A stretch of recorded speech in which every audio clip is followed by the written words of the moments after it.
오늘 하나님께서 우리에게 주시는 말씀은 에베소서 3장 1절에서 6절까지입니다. 에베소서 3장 1절에서 6절까지 말씀입니다. 에베소서 3장 1절에서 6절까지 제가 봉독해 드리도록 하겠습니다. 이러므로 그리스도 예수의 일로 너희 이방인을 위하여 갇힌 자 된 나 바울이 말하거니와 너희를 위하여 내게 주신 하나님의 그 은혜의 경륜을 너희가 들었을 터이라.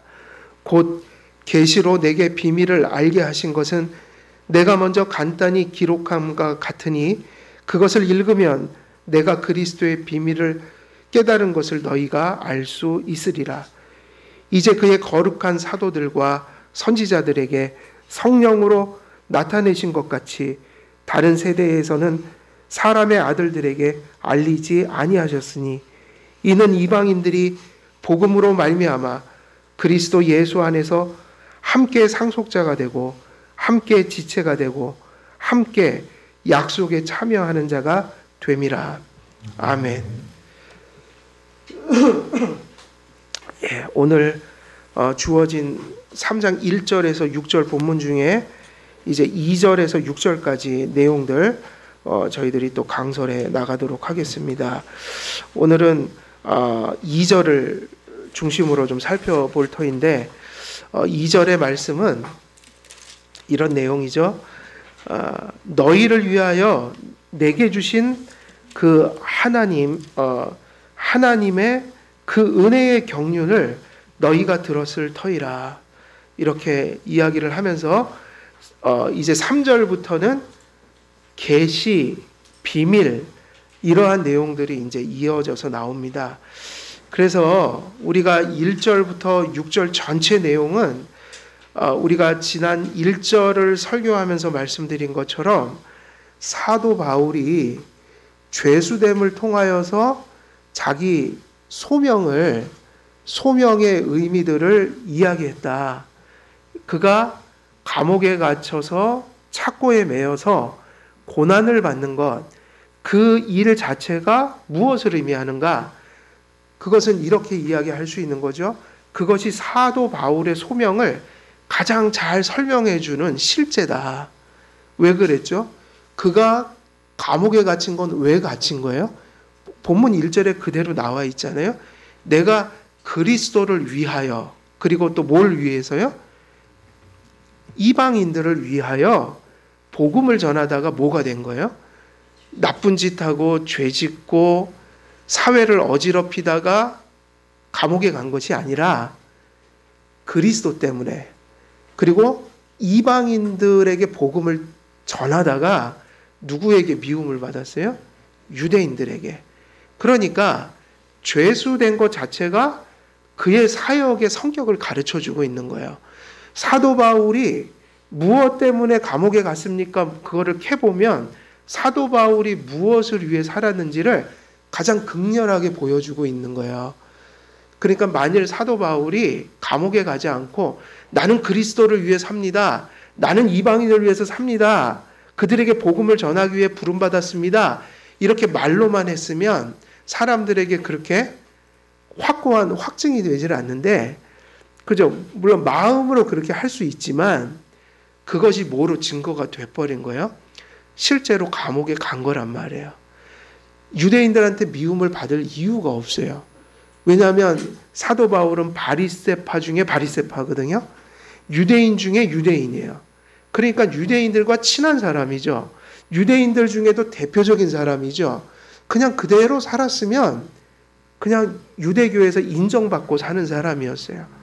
그러니까 사도 바울이 주님께 다메섹에서 부름받기 전까지 누구를 죽이러 다녔어요? 누구를 감옥에다 집어넣기 위해서 혈안이 돼서 돌아다녔어요?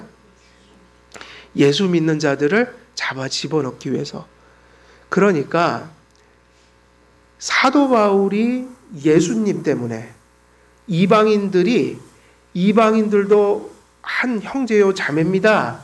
이렇게 복음을 전하니까 유대인들한테 미움을 받았으니 그가 감옥에 갇힌 것은 성경 1절대로 예수님 때문이요 이방인들에게 복음을 전했던 것 때문이다. 그래서 그게 그의 소명을 확증하는 중요한 부분이었던 거예요. 그래서 1절에서는 그걸 강조합니다. 내가 죄수라는 것이 되게 중요하다. 그걸 자랑하거나 사람들 앞에서 자기 업적을 내세우려고 했던 게 아니라, 지난번에 말씀드린 것처럼 사도 바울이 에베소 성도들에게 잊혀졌어요? 안 잊혀졌어요? 잊혀졌단 말이에요. 에베소 교회를 세운 것은 사도 바울이었지만 세월이 흐르면서 그를 아는 사람들이 점점 없어졌어요. 그러면 사도 바울이 지금 근심하는 건 뭐죠? 바울이란 사람이 잊혀져 가는 게 근심이면 아닌 거죠. 그렇게 하면은 말이 안 되는 거야. 바울이 잊혀지는 게 걱정인 게 아니라 바울이 잊혀지는 것과 함께 뭐가 잊혀지는 거야? 바울이 전했던 말씀이 잊혀져 가는 게 두려웠던 거예요. 사도 바울은 프라이빗한 사적인 사역을 한 게 아니라 하나 교회의 터를 세우는 공적인 사도였기 때문에 사도직을 강조하는 것은 자기의 권위주의나 자기의 어떤 업적을 드러내기 위해서 한 게 아니라 자기가 사도라는 사실이 중요하고 자기가 전한 말씀이 사도가 전한 말씀으로 받아들여지는 게 중요해서 바로 그 말씀을 전했던 사도가 사도로 인정되는 것은 몹시 중요한 일이었던 거예요. 바울의 사도성이 의심되면 그가 전했던 말도 다 거짓말이 돼버리는 거예요. 인간의 말이 돼버리는 거예요. 그래서 사도 바울은 가끔 자기를 자꾸 얘기해요. 나 그리스도의 종된 바울은, 하나님의 부름을 받은 나 바울은, 그리고 나 사도는, 이게 되게 중요한 거예요. 왜냐하면 그가 사도여야만 그가 전한 계시가 하나님께 직접 받아 전한 계시가 되는 거거든요. 너희의 교회를 내가 전한 말씀의 터 위에 세워야 돼. 이 말을 그 당시에는 했어야 되는 거예요. 그래서 어려웠어요. 사람들은 어떻게 오해를 해요? 사도 바울이 자기를 높이는구나. 오늘날 목사들이 내가 하나님으로부터 직접 받은 그 말씀의 권위로 당신들한테 얘기하니까 내가 받은 말씀이 진리니까 당신들 순복하시오 하면은 돼요, 안 돼요? 돼요, 안 돼요? 우리는 사도가 아니잖아요. 직통 계시를 받는 사람들이 아니니까 그게 아니라 내가 전한 설교는 성경의 근거에서 그리고 공교회가 그동안에 해왔던 역사적인 해석과 교리를 따라 보편타당한 진리를 전했기 때문에 그러니까 여러분 순복하시오 라고 하면 그건 맞아요, 틀려요? 그건 맞죠? 내가 받았으니가 아니고 성경대로 전했으니까요. 그게 성경 말씀이니까요. 그 말씀을 따라 여러분 신앙생활 하십시오 라고 하는 거는 맞죠? 그 차이를 잘 이해해야 돼요. 그래서 오늘날도 신사도 운동이라는 거는 그렇게 한다면 자기들이 사도라고 자꾸요. 그건 내가 꿈을 통해 예언을 통해 방언을 통변해 보니 하나님이 이런 계시를 주시더라. 그래서 따라오라. 이러면 안 돼요. 지금은 성경의 기준이란 말이에요. 그래서 사도 바울이 죄인이라는 것을 강조했어요. 그러나 2절부터는 이제 순차적으로 그 죄수인 사도로서 자기 소명이 확증된다는 것을 더 확고한 방식으로 또 확증해요. 왜 에베소 성도들이 사도 바울이 남긴 그 말씀들, 지금 이 서신을 보낼 때 그 말씀을 그들이 받아야 하는가? 첫 번째는 아까 뭐라고 그랬죠? 그의 사도직이 확실했다. 왜? 그것이 무엇이 그걸 증거해 주니까 그가 죄수된 것. 왜 죄수됐는지를 기억하라. 근데 이제 다음 단계로 들어가는 거예요. 나의 사도직, 내가 여러분에게 하나님의 말씀을 전할 때 그것을 여러분이 받아야 합니다. 믿어야 합니다. 순복해야 합니다. 그것을 이제는 죄수라는 것으로 자기의 삶의 그 진실성을 통해서 그걸 확증했지만, 그리고 그것을 통해서 사도 바울이 뭐를 전하라고 했는지 내용들을 설명했지만, 이것보다 더 확고한 확증이 필요했단 말이에요. 에베소 성도들에게 왜 사도 바울을 인정하고 그의 말씀을 받아야 하는지를. 그러면 이제 2절부터 6절까지는 무엇으로 들어가는 걸까요? 사도 바울은 이제 무엇을 얘기해요? 그것이 2절에 조금 기록이 되어 있고 2절이 3절로 연결되면서 이제 확실하게 드러나죠. 그래서 그 2절부터 6절까지는 이런 내용이 줄을 이뤄요. 죄수된 것, 죄수가 된 이유, 근데 그 이유를 내가 왜 죄수가 됐는가? 그리스도 때문이다. 이방인들에게 복음을 전하려고 한 것이다. 근데 그것이 내 생각에서 나온 거냐? 다시 되묻는 거예요. 내가 죄수가 됐는데 그리스도 때문이다. 그리고 이방인들에게 구원이 있다라고 전했기 때문이다. 근데 그게 내 생각이 아니다. 그러면 무엇을 이제 강조하기 시작하는 거예요? 이방인을 위해서 살라, 그리스도를 위해서 살라고 하신 그 소명은 내가 근거 없이 내 감정과 기분과 생각대로 만들어낸 것이 아니라, 그것이 내 열심 속에서 나온 것이 아니라 뭐로부터 왔다는 거예요? 이게 최종적인 근거인 거예요. 사도 바울의 정당성, 사역의 정당성에. 그게 뭘까요?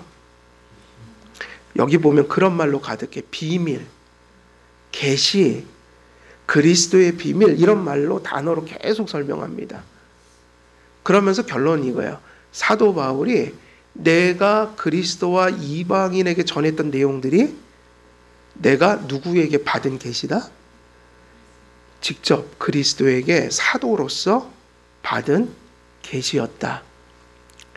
그래서 바울은 그 받은 계시를 비밀이라고 표현하고 계시라고 표현하면서 또 그리스도의 계시라고 더 자세하게 설명을 하는데, 결국 이 이야기들은 어떤 주제로 계속 흘러가고 있냐면 사도 바울의 그 소명의 내용을 가르쳐주고 있는 거고, 사도 바울의 소명의 기원을 가르쳐주고 있는데, 그 기원이 어디서 왔다는 거예요?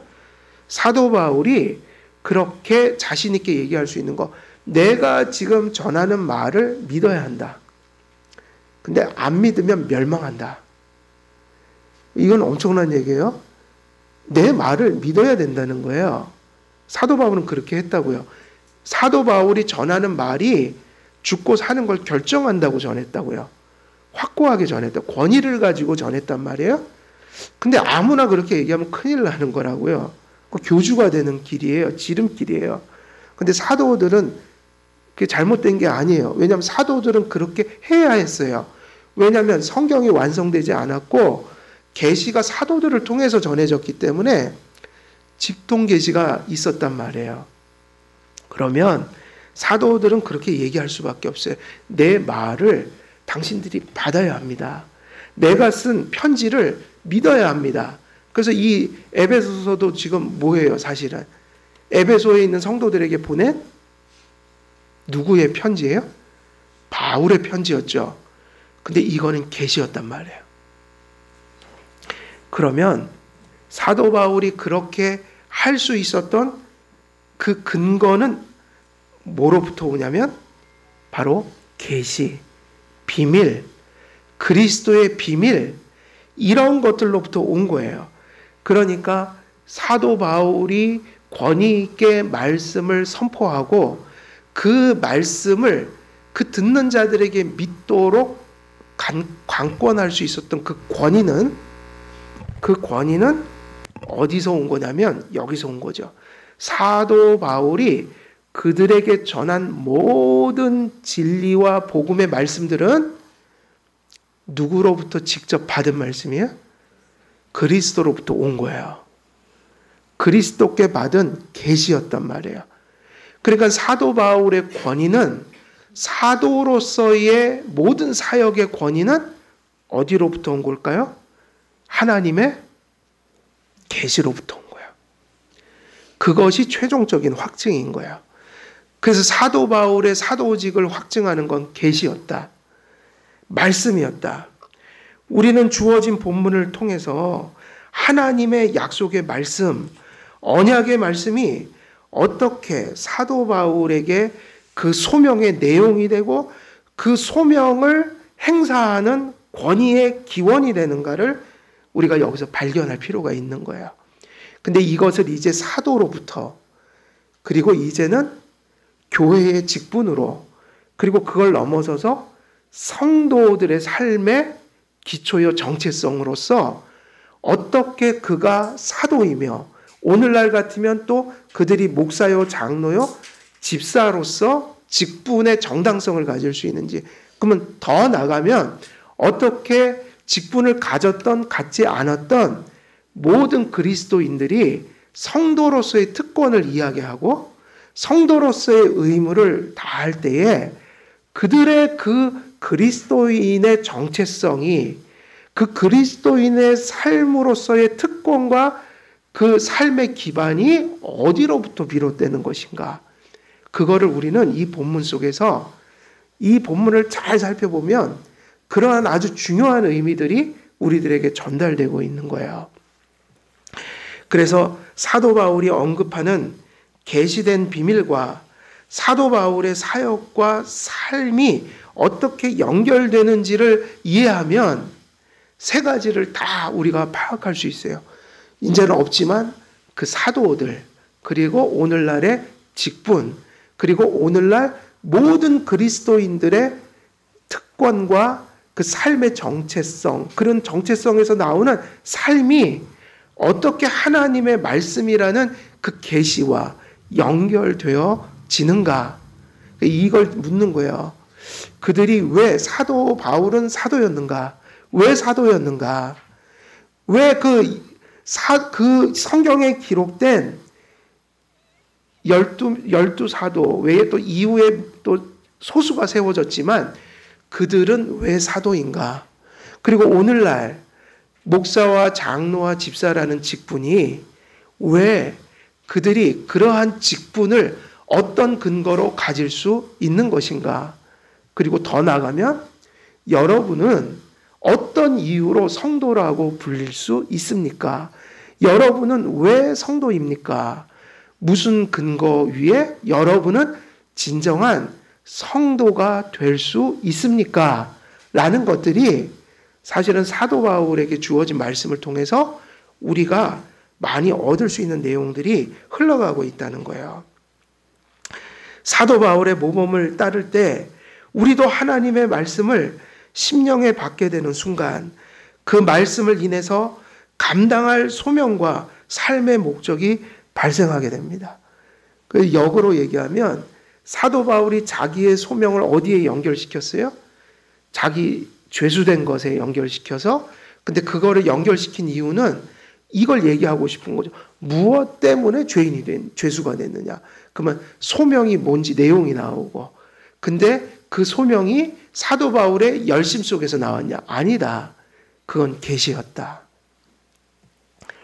그러면 반대로 소급해 가면 이렇게 되는 거예요. 하나님의 말씀이 떨어진 곳에 그 말씀이 성령님의 역사로 진실되고 진정성 있게 믿어지는 곳에, 그리고 이제 그 말씀을 따라가고자 하는 그 삶의 생명력이 발생한 사람들 속에, 다시 말하면 말씀이 떨어진 인격 속에, 삶 속에 무엇이 발생하게 된다는 거야? 소명이요. 사도는 사도의 소명이 떨어진 거고, 목사, 장로, 집사들 같이 직분자들은 그러한 직분의 소명이 떨어진 거예요.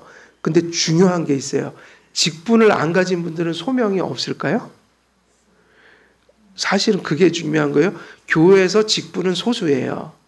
근데 직분은 누구를 위해서 존재할까요? 성도가 직분자를 위해서 존재해요? 직분이 성도들을 돌보려고 존재해요?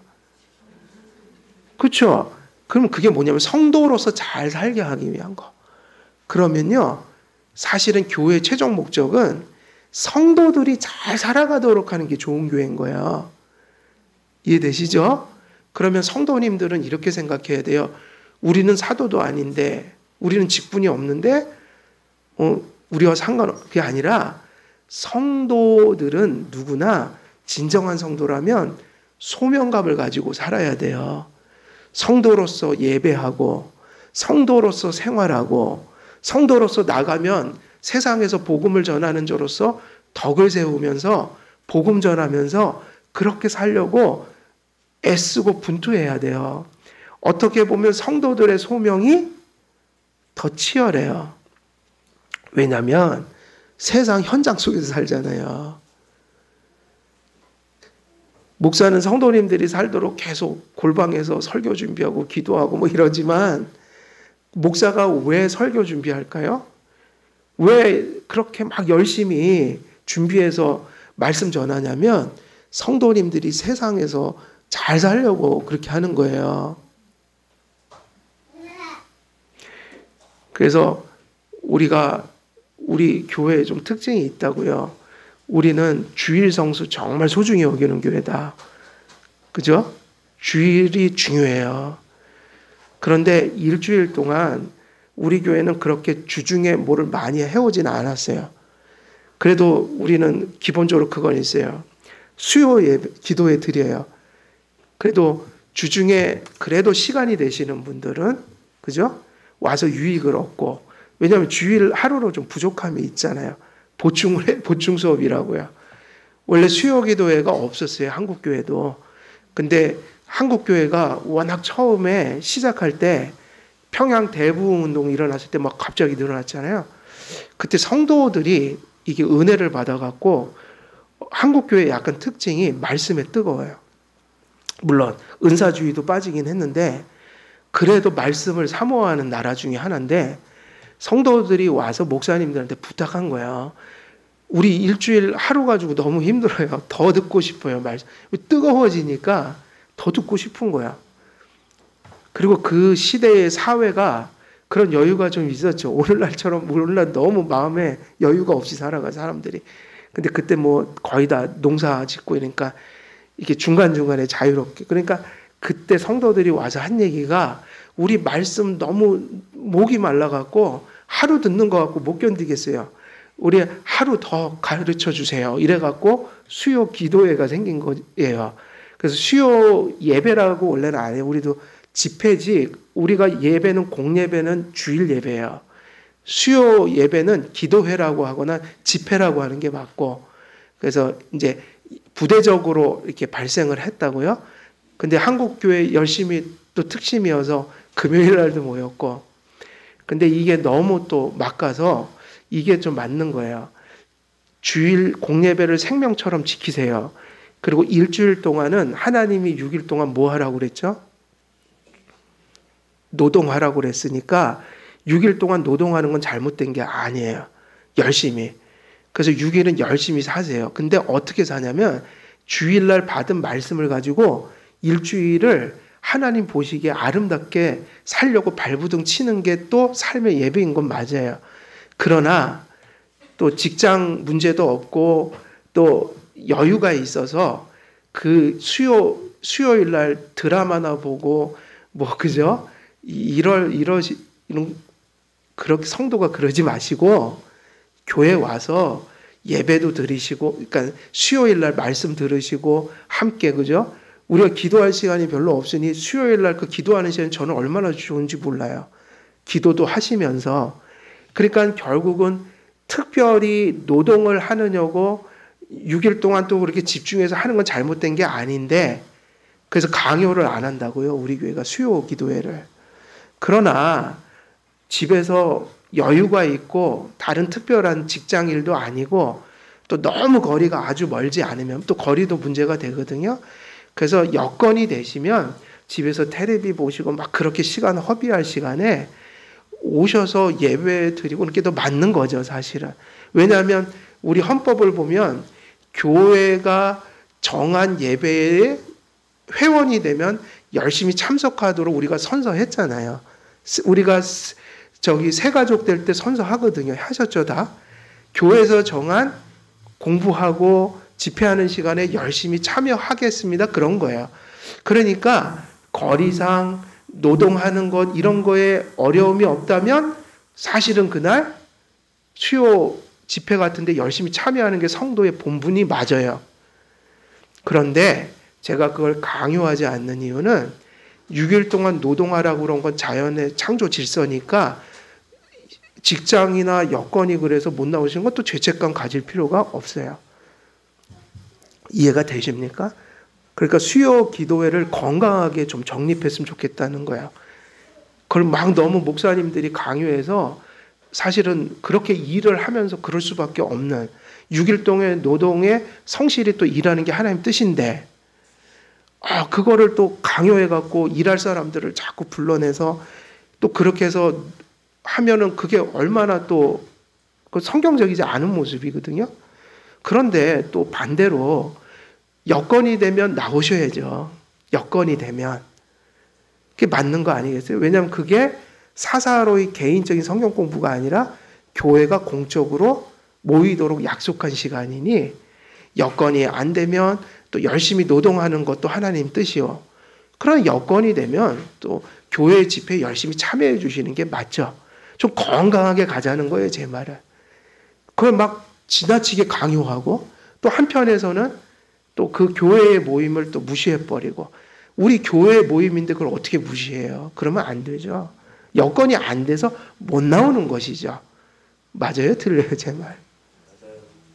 그렇게 하시면 돼요. 그래서 정말 내가 일하다 보니 직장 때문에 어쩔 수 없으면 그거는 너무 죄책감 갖지 마시란 말이에요. 그리고 여건이 되시면 조금 더 열심히 나오세요. 우리 교회는 그래서 강요는 안 합니다. 강요는 안 하지만 그 모임은 또 열심히 모여야 되는 모임이기도 해요.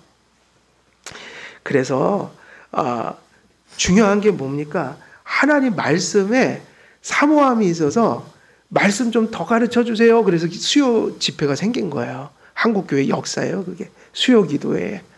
그래서 하나님의 말씀을 받는 순간 성도님들은 소명이 발생하는 거예요. 성도로서 살아가야 되는 거예요. 그럼 예배 바르게 드리시고 6일 동안 노동할 때 세상 속에 들어가서 가정을 돌보고 내가 또 생계를 유지하고 사회에 봉사하는 차원에서 그런 건강한 직업관을 가지고 일하실 때 믿음으로 하셔야 된단 말이에요. 성도로서 그 일을 통해서 하나님 영광 받으시도록 내가 그 일을 통해서 저 사회에 있는 사람들에게 빛과 소금처럼 보여줘야 되고 그런 모습으로 살아가라. 소명이에요. 예배 성도들의 소명은 다른 게 아닙니다.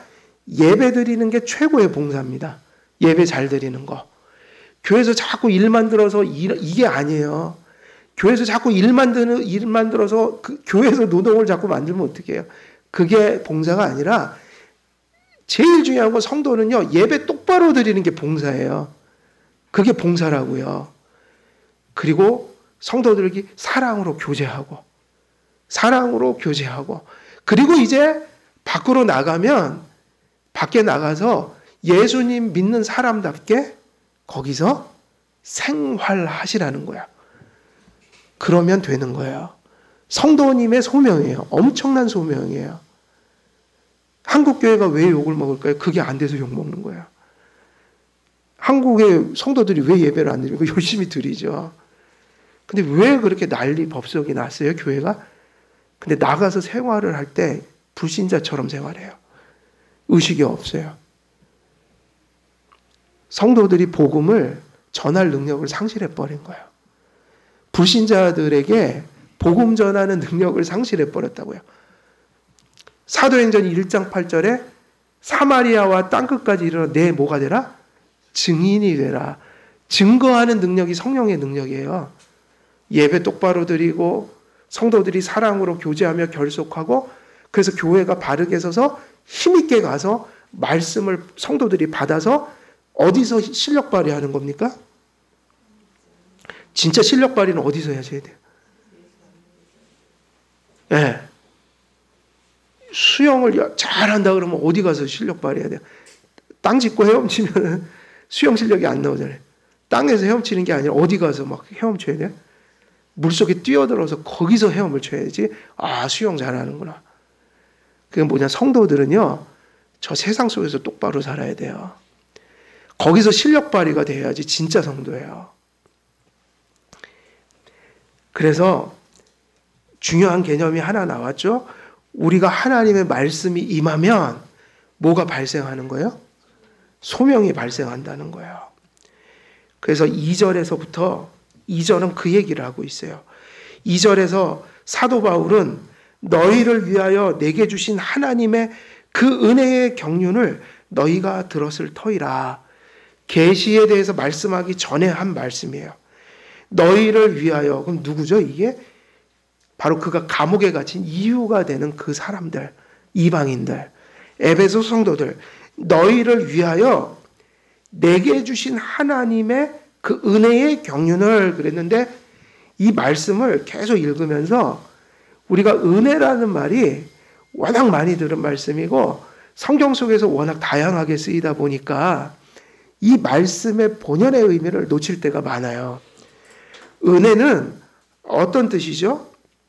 하나님의 은혜는 카리스라는 단어인데, 하나님께서 값없이 공로 없이 받을 자격 없는 자에게 호의로 베풀어 주시는 은총이에요. 그러니까 하나님께서 값없이 베풀어 주시는 은총이 이게 은혜다. 그럴 때 이 은혜가 받은 게 한두 가지가 아니잖아요. 너무 넓은 거예요. 그래서 성경에서 은혜를 가리킬 땐 별의별 내용이 다 들어있는 거예요. 근데 오늘 본문에서는 무엇을 강조하는 거냐면, 우리가 그렇게 받을 자격도 없고 하나님의 은혜로 그렇게 받은 것이 있는데, 그런 것들 중에 뭐를 가르쳐 주는 거냐면, 그 은혜의, 그러니까 여기까지만 얘기하면 헷갈리니까 사도 바울이 경륜 이렇게 붙였어요. 은혜에 뭐라고 그랬어요? 그렇죠. 이방인들을 위해서 하나님이 나에게 그 은혜의 경륜을 주셨어, 이렇게 얘기를 했는데, 은혜에다가 경륜을 붙임으로 그 의미를 더욱 분명히 했어요. 경륜이라는 말은 무슨 의미죠? 경륜은 보통 뭐를 의미해요? 하나님의 경륜, 이런 말 많이 쓰잖아요. 경륜은 이제 보통 하나님의 섭리와 관련된 건데, 경륜의 원래 뜻은 뭐냐면 관리하는 걸 의미해요. 경영하는 걸 의미해요. 그래갖고 이 경륜이라는 말이 원래 이런 사람들한테 쓰던 거예요. 옛날에는 그 큰 저택 같은 데는 다 종이 있었잖아요. 그리고 관리자가 있었잖아요. 그런 사람들을 뭐라고 보통 부르죠? 집사. 교회 집사하고 가끔 헷갈려 하더라고요. 영화 같은 데서 보면 이 사람이 집사다 그러면 집 관리하는 사람인데, 그게 경륜이에요. 그러니까 경륜은 뭐를 의미하냐면, 하나님의 일을 위임받아서 이런저런 하나님에게 관련된, 교회에 관련된 그러한 사역을 하는 사람들, 그러니까 교회의 경영이라고 볼 수 있는 거죠. 그러니까 이게 결국 뭐를 의미하냐면, 사도 바울이 이 경륜이라는 말을 쓸 때는 직분을 가리켰던 거예요. 위임이라는 말하고 직결된 의미인 거예요. 그래서 여기서 얘기하는 은혜는 구원받고 이런 것도 다 은혜라고 하지만, 특별히 사도 바울에게 그리스도와 이방인을 위해서 그에게 이방인을 위한 무슨 직분을 주신 걸 의미해요? 소명과 직분과 역할을 주신 거예요. 그걸 은혜라고 고백한 거예요. 그게 왜 은혜인가? 바로 그 직분을 통해서 하나님 나라가 세워지고 교회가 세워지고 이방인들이 하나님의 백성으로 이렇게 세워져가는 신약의 하나님의 뜻이 성취되는 중요한 직분이었기 때문인 거예요. 그래서 그것을 하나님의 은혜의 경륜이라고 표현했어요. 그러므로 2절부터 6절 본문이 다루는 내용을 따라 사도 바울이 받은 하나님의 은혜는 바울이 받은 두 가지 측면의 은총이와 특권을 의미하게 되는 거예요. 그래서 이 은혜의 경륜이라는 게 뭐를 의미하는가? 이 은혜가 가리키는 게 뭔가 그러면 한편으로는 그의 소명과 직분이 존재하는 이유와 목적으로서 하나님께 받은 비밀한 계시, 이걸 얘기하려고 은혜를 끄집어낸 거예요. 왜냐하면 아까 그 얘기예요. 사도 바울이 이방인과 또 그리스도를 위해서 행하는 그 사역의 내용을 누구로부터 직접 계시를 받아서 시작이 됐다고 그랬어요? 그죠? 그리스도의 비밀한 계시. 그러니까 이 은혜를 얘기할 때 사도 바울은 늘 그걸 얘기하지 않을 수 없어요. 지금 그가 사도직을 하고 있는 그 은혜는 어디로부터 왔냐면 사람에게서 온 것도 아니고 사람들의 필요를 통해서 온 것도 아니고 사람들이 이것 좀 해주세요라고 해서 요구받아서 한 일도 아니라 철저히 예수 믿는 사람들을 죽이러 갔다가 다메섹에서 꼬꾸라지면서 하나님 만나면서 어느 시점인지는 모르지만 그 어떤 시점에 사도 바울이 실제로 계시를 받았어요. 너는 이방인들에게 그리스도의 이런 복음을 전해라. 그래서 사도 바울이 일평생 은혜라고 고백한 것은 뭐냐면 자기를 사도로 세우게 만든 바로 그 뭐죠? 계시인 거예요. 하나님이 자기에게 계시를 주셨다. 거기로부터 뭐가 발생해요? 사도직이. 사도직의 역할이, 그 사도직의 권위가, 그래서 그걸 열심히 진실되게 하니까 사람들이, 믿는 자들이 발생해서 하나님의 구원받는 자들이 점점, 교회가 점점 그 소아시아 지역을 중심으로 해서 유럽으로 해서 히브리, 이스라엘을 벗어나 하나님의 교회가 이렇게 번성해 갔던 거예요. 그리고 그 다음 한편으로 사도 바울이 은혜라고 얘기한 건 무엇인가? 비밀한 계시의 내용을 위하여 그에게 위임된 직분과 소명. 그러니까 이게 환원이래요. 계시 때문에 직분이 발생했죠. 그런데 그 직분은 또 무엇을 위한 직분이에요? 자기가 받은 계시를 위한 직분이에요. 그러니까 계시가 소명을 만들었지만 소명을 갖고 나서는 무엇을 위해서 살아야 돼요? 계시를 위해서 살아야 돼요. 하나님이 주신 그 말씀을 위해서 살아가야 되는 거예요. 그것을 자기가 받았다. 사도 바울은 이것을 은혜라고 봤던 거예요. 하나님이 나에게 말씀을 주신 거. 그리고 그 말씀을 위해서 살 수 있는 그 말씀이 성취되는 중요한 역할로서의 직분을 주신 것을 은혜로 알았다. 왜냐하면 자기를 위해서 감사한 게 아니라 그것이 구원받는 사람들을 만들어냈기 때문이에요. 그것이 세상의 교회를 세워가게 했기 때문이에요. 이런 거 비슷해요. 우리 한길교회가 작은 교회예요? 큰 교회예요?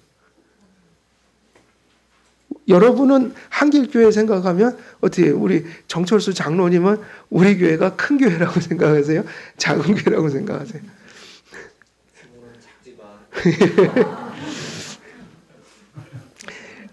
같은 마음인데요. 저는 그 생각이 그냥 들어요. 객관적으로는 작은 교회예요. 예, 객관적으로는 40여 명 모여 있잖아요. 근데 저는 대형 교회 같이 느껴져요. 제게는 이게 대형 교회예요. 어쩌면 제가 목회가 끝나는 날 저는 요 정도의 숫자 된 성도님들과 내 일생을 그냥 끝낼 생각이 있어요. 그렇게 끝날 것 같기도 하고 그건 모르지만 그게 뭐냐면 저에겐 지금 이 교회가 대형 교회예요. 저 더 이상 욕심은 없어요. 더 성장하는 것은 교회가 건전한 분량까지는 성장하지만 그것도 하나님 뜻이라서 마음대로 되지는 않잖아요. 열심히 우리는 뭐 전도하고 뭐 교회가 조금 더 커질 수는 있어도 중요한 거는 이 숫자만 해도 저는 정말 기적 같고 정말 대형 교회 같아요. 예. 근데 그런 마음이 드는 거예요. 우리가 수천 명이 모이든 40명이 모이든 이 교회가 교회로 모이게 된 건 무엇 때문일까요? 저는 그거를 자꾸 몸으로 체득하게 되는 거예요.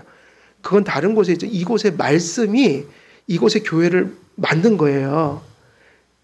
그러니까 여기서 40명은 목사나 성도님들이 막 방방곡곡 돌아다니면서 손잡고 불러 모은 게 아니라 말씀 때문에 이곳에 교회가 발생한 거예요. 그런 면에서는 사도 바울의 고백과 다를 게 없어요. 하나님의 말씀이 은혜다. 말씀이 있어서 우리가 40여 명이 여기 모이게 됐고, 그래서 저는 이 40명이 기적 같은 거예요. 목사님들한테 늘 그 얘기를 해요. 목사님들이 전도한다고만 되는 게 아니다. 사실은 말씀이 사람을 구원하는 거다. 그 말씀이 너무너무 소중해지는 거예요. 사도 바울은 그거를 감사했어요. 계시가 소명을 일으켰고 소명이 말씀을 위해서 존재할 때 그 소명과 말씀이 내게는 은혜다. 왜? 거기서 구원이 일어났고 교회가 세워졌기 때문에.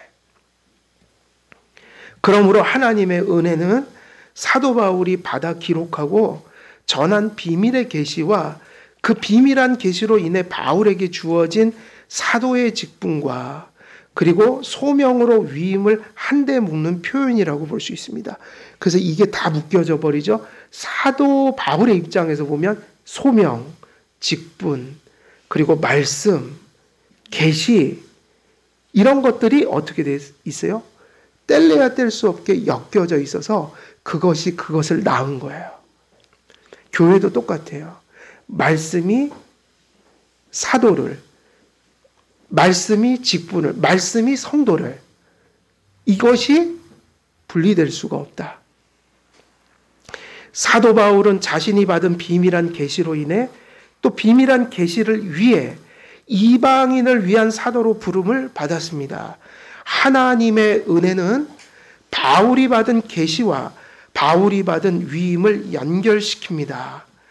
본문에서 바울은 자신을 하나님께서 이방인을 위한 사도로 위임하셨는데 특별한 계시를 내려주시고 그 계시를 기록하고 전하게 하심으로 자신의 직분의 적합성과 자격을 확증하셨다고 이야기하고 있는 것이죠.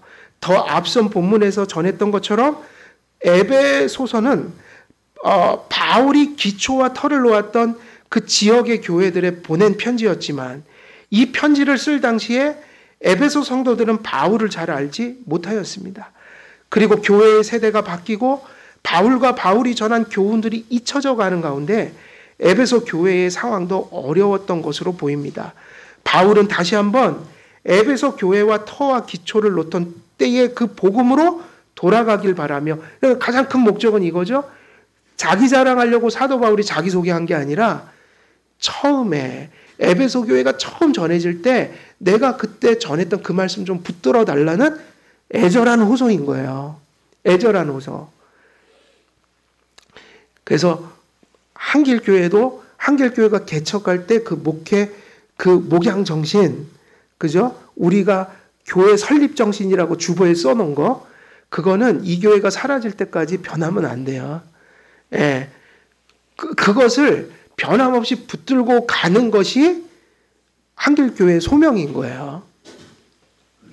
그러므로 바울은 2절에서 너희를 위하여 내게 주신 하나님의 그 은혜의 경륜을 너희가 들었을 터이라고 말하므로 서신을 받을 당시 에베소 성도들이 사도 바울을 직접적으로 당시 에베소 성도들이 알지는 못하였지만 바울이 선교한 소아시아에 퍼져 있던 바울의 명성과 소문을 위해 사도에 대한 간접적인 어떤 지식들이 에베소 성도들에겐 있었을 것이다. 그럼에도 불구하고 그가 전했던 그 진리의 교훈들이 세대가 바뀌고 세월이 흐르면서 점점 엷어져 갔다. 사도 바울은 다시 자기의 사도직을 확증하며 그가 전한 말씀의 권위를 재차 강조할 필요가 있었던 것이죠. 그래서 다시 한번 그 에베소 교회의 성도들의 소명을 다시 한번 성도의 소명을 불러 일으키고 있는 것이에요. 바울의 사도로서 권위와 명성은 다른 곳에 있지 않았습니다. 이게 제일 중요한 겁니다. 바울의 사도로서 권위와 그 명성은 그가 그리스도로부터, 이게 되게 중요하죠. 왜 바울은 사도입니까? 그러면 우리처럼 성경을 통해서 말씀을 받은 게 아니라 그들은 직접 받은 사람들이란 말이에요.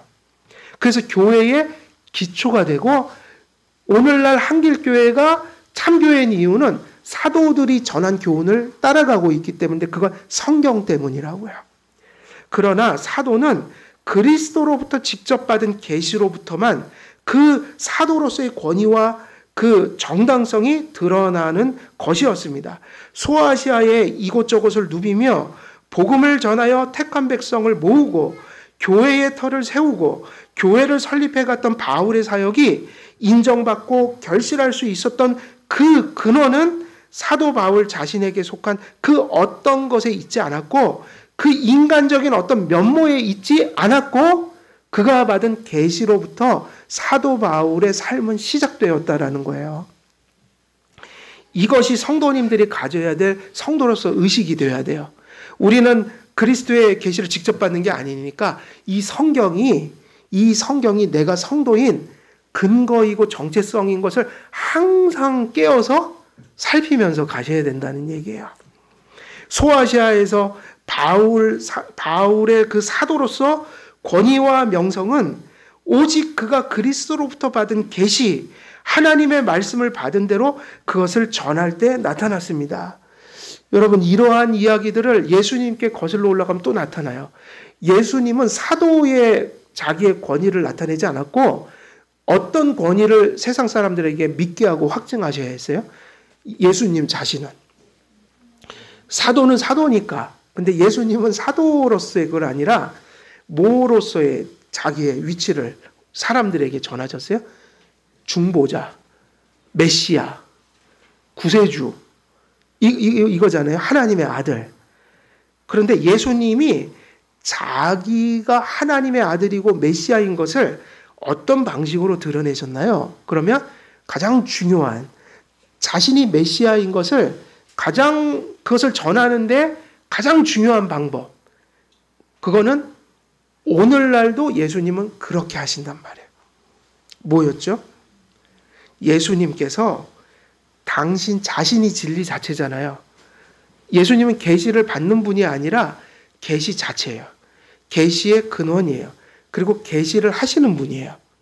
그런데 예수님이 이 땅에 오셨을 때 계시를 하시는 주체로서 자기 자신에게 속한 진리를 어떻게 하셨죠? 진리를 전해주셨어요. 예수님도. 그래서 예수님께서 진리요 생명이요 길이신 것을 사람들로 하여금 어떻게 확증하셨냐면, 그분의 입술로 발하시는 말씀으로 확증하셨다. 그래서 성경에 보니까 이런 얘기가 나와요. 그들이 그 가르침에 논란이, 이는 그 말씀이 권위가 있음이더라. 그러니까 그 당시에는 계시를 확증하려고 기적도 일으키고 이렇게 했지만, 그걸 하시면서도 예수님은 항상 뭐가 가장 중요하다고 그러셨어요? 항상 그분의 입에서 나오는 말씀이. 그러면서 예수님이 말씀하시던 그때에 사람들이 뭐를 느꼈죠? 예수님의 입에서 나오는 그 말씀을 통해서 예수님의 권위를 그들이 느꼈어요. 그러니까 예수님께서 자신의 메시아의 권위를 무엇을 통해서 백성들에게 드러내 주신 거예요? 가장 중요한 것 중에 하나가 말씀이었다고요.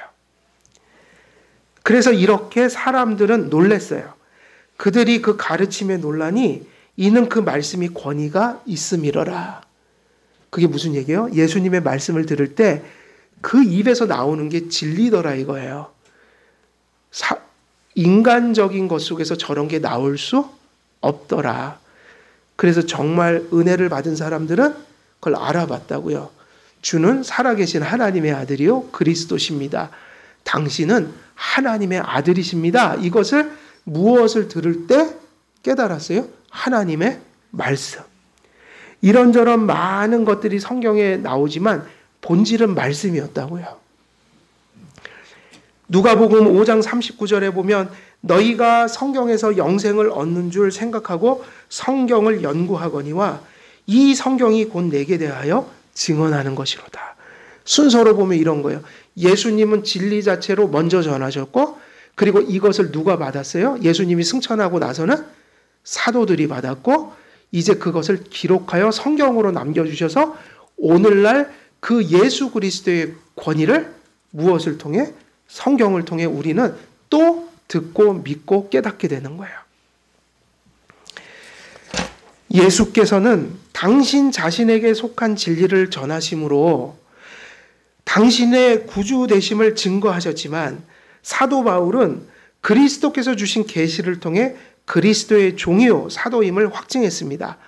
그리고 이것은 어디로 이어져야 돼요? 예수 그리스도의 정체성이 말씀을 통해, 사도의 정체성이 말씀을 통해, 그리고 이제 그 사도가 기록한 예수 그리스도의 계시의 말씀인 성경을 통해 우리 주님께서는 자신에게 속한 자신의 진리로 당신을 세상에 나타나셨지만, 그리스도로부터 부름을 받은 모든 성도들 역시 이제 그렇게 남겨진 성경을 통해서 자신들의 소명을 확인하고 자신들의 구원을 확신하며 자신들이 어떤 존재로 살아가야 됨을 성경 속에서 확신하고 살아가야 한다. 그것이 어디로부터만 온다는 거예요? 되게 희망적인 얘기지만 말씀이 말씀대로 들려지는 그곳에서 그 성도들의 정체성이 발현되게 된다. 오늘날 교회를 목양하는 직분도 마찬가지예요. 우리 목양하는 목양자들의 직분의 정당성은 어디서 와야 되는 거예요? 하나님의 말씀이 명령한 것을 전하고 행함으로 그 직분의 정당성을 확보받아야 한다. 그러니까 결국 누가 시키는 걸 하라는 얘기예요. 직분자들이 하나님이 시키신 일을 해야 된다는 거예요. 거기서 직분의 권위와 그것의 역할과 정당성이 확보되게 된다. 그래서 오늘날 교회를 목양하는 직분들의 정당성은 사도들과 선지자들이 받아 그 기록한 계시, 곧 기록된 성경에 충실하여 전하고 목양하는 곳에서 그것이 확증된다. 교회의 권위와 권세는 이처럼 하나님의 말씀으로부터 비롯됩니다. 그리스도께서는 사도들과 선지자들이 기록하여 전해준 성경을 따라 목양하는 사역을 통해 성도들을 모으고 돌보시며 구속의 통치를 행하여 가시는 것이죠. 하나님의 권위와 통치가 신구약 성경을 믿고 따르는 직분과 성도들 위에 임하게 되는 것이죠. 하나님의 말씀, 성경대로 목양하며 또 성경대로 목양할 때 그러한 목양을 받는 교회에 복이 임하는 것입니다. 그래서 사도행전 19장 20절을 보면 이와 같이 주의 말씀이 힘이 있어 흥왕하여 세력을 얻으니라. 가장 이상적인 교회는 그 교회에서 무엇이 힘을 얻는 거예요? 이 말씀 되게 중요해요. 다른 것이 힘과 세력을 얻는 것이 아니라 이와 같이 주의 말씀이 힘이 있어서 그것이 어떻게 됐다? 흥왕하여, 이 말이 돼요. 세력을 얻으니라. 그럼 교회는 가는 거예요. 무엇이 세력을 얻어야 된다고요? 하나님의 말씀이 세력을 얻는다는 거예요. 교회의 힘과 세력은 하나님의 말씀이 흥왕할 때 나타나는 것입니다. 말씀이 흥왕할 때 그 교회에서 그리스도의 통치하심이 드러나는 것입니다. 그러므로 바울은 자신의 직분의 정당성과 필요성을 하나님께서 내려주신 비밀의 계시로 연결시키고 있는 것이죠. 그리고 반대로 바울은 바울 자신의 직분과 소명이 자신을 위한 것이 아니라 그리스도와 이방인을 위한 복음의 계시를 위하여 존재함을 교훈하고 있는 것입니다. 마찬가지로 교회는 성경의 토대 위에 세워져야 하고, 교회는 하나님의 말씀을 통해 그리스도의 통치가 이 땅에 드러나도록 하기 위해 존재해야 합니다. 하나님의 말씀을 듣고 깨닫고 믿으며 그 말씀을 의지해 살아가는 성도들이 존재하는 그 교회에 하나님의 은총이 충만하고 또 그러한 교회를 통해 하나님께서 영광을 받으시며 당신의 약속과 뜻을 주님이 오시는 그날까지 계속해서 성취해 갈 것입니다.